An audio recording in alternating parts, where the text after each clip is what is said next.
सोने जेवरात वाली चुड़ैल। बात चौधरीपुर गांव की है, जहां पर काफी बड़े बड़े जमींदार रहा करते थे। ये गांव काफी समृद्ध था और इस गांव में एक दूसरे पर लोग बहुत विश्वास किया करते थे। इसी कारण कभी चोरी चाकरी की घटना सुनने में न आती थी। इस गांव से एक नदी होकर गुजरती थी, जहां पर एक पीपल का पेड़ था। इसी पीपल के पेड़ पर एक चुड़ैल का डेरा था। वो चुड़ैल बहुत लालची थी, लेकिन इस बात की जानकारी उस गांव के अपने लोगों को ही नहीं थी। एक बार उस नदी के पास से होता हुआ एक नवविवाहित जोड़ा गुजर रहा था। नवविवाहित युवती खूब सारा सोना पहने जा रही थी। जैसे ही उस चुड़ैल की नजर उस जोड़े पर पड़ी, उसने इतना सारा सोना देखकर मन में लालच कर लिया कि वो सारा का सारा नवविवाहिता का सोना अब उसे मिलना चाहिए। वो अचानक उस जोड़े के सामने आ गई। रुक जाओ, यहीं रुक जाओ। अरे अरे, ये तो चुड़ैल है, भागो यहाँ से। सुना नहीं मैंने क्या कहा? जहाँ पर हो वहीं रुक जाओ, वरना अपनी जान से हाथ धो बैठोगे। देखिए, हमें छोड़ दीजिए, हमारी नई नई शादी हुई है। भगवान के लिए हम पर रहम कीजिए। मैं आपके हाथ जोड़ती हूँ। तुम्हें क्या लगता है कि तुम्हारे हाथ जोड़ने से मैं तुम्हें छोड़ दूंगी? बिल्कुल नहीं, मुझे तुम्हारा खून चाहिए। तुम दोनों को आज खाकर मैं अपनी भूख मिटाऊंगी। देखिए, आप हमें छोड़ दीजिए। हम बड़ी दूर से चलते हुए आ रहे हैं। उसके बदले में जो भी आप कहेंगे हम सब आपको दे देंगे। अच्छा, ये बात है? तो फिर जितने भी तुमने गहने पहन रखे हैं सब मुझे दो। अभी उतारो सारे गहने। फिर दोनों के पास जितने गहने थे सब उतार के उन्होंने दे दिए। वहां से वो दोनों नवविवाहित भाग खड़े हुए।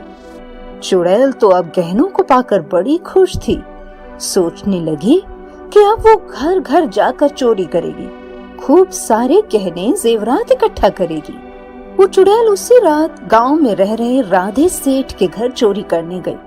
वहां से उसकी तिजोरी से सारा सोना निकाल कर आ गई। जब सुबह राधे सेठ उठे तो अपनी तिजोरी को खाली देखकर चौंक गए। सारे गांव वालों को बताकर पुलिस में रिपोर्ट दर्ज करवाई। और उधर पीपल के पेड़ पर रह रही चुड़ैल तो अब माला माल हो गई थी। उसे तो सुंदर लगने का, सोने जेवरात इकट्ठा करने का बहुत शौक था। कितनी सुंदर लग रही हूँ। हाय, कहीं मेरी ही नजर ना लग जाए मुझे। लेकिन अब तो मुझे और भी गहना चाहिए।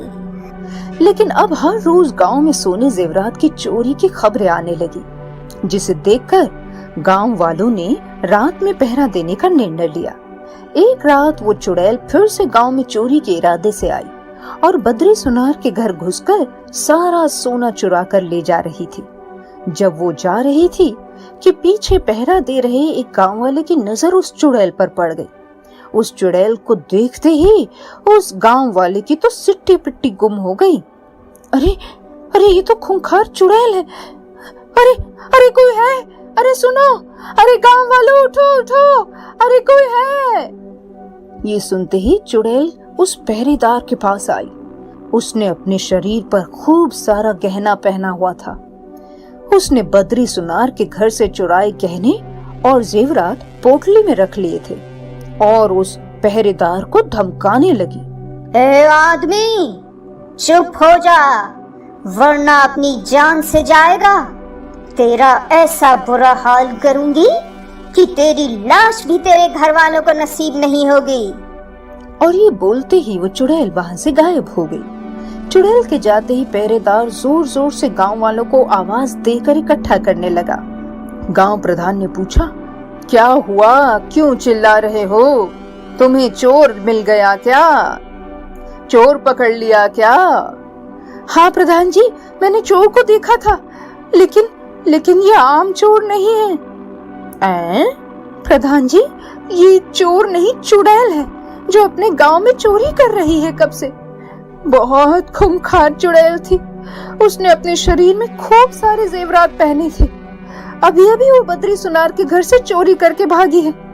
मैंने तभी उसे देखा तो वो मुझे जान से मारने की धमकी देने लगी और फिर गायब हो गई। अरे भाई, क्या ये सच है? अगर ये सच है तो फिर उस चुड़ैल से हम सबको कौन बचाएगा? सुबह होते ही हम सब नदी के पास बने शिव मंदिर के पुजारी के पास चलेंगे, ठीक है? अब वो ही हमें इस मुसीबत से छुटकारा दिला सकते हैं। और जैसे ही सुबह हुई, सभी गांव वाले गांव प्रधान के साथ मिलकर उस मंदिर के पुजारी के पास गए। उस चुड़ैल के सारे चोरी के किस्से बताए।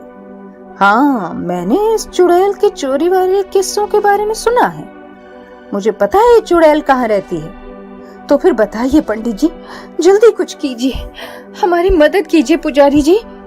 वो जो नदी के उस पार पीपल का पेड़ बना है, वो चुड़ैल उसी पेड़ पर रहती है।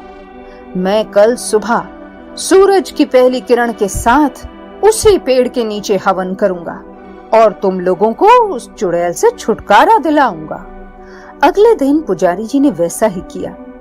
जैसे जैसे हवन का धुआं उस पेड़ की शाखाओं में पहुंचा, वो चुड़ैल बाहर निकल आई। कौन है यहाँ?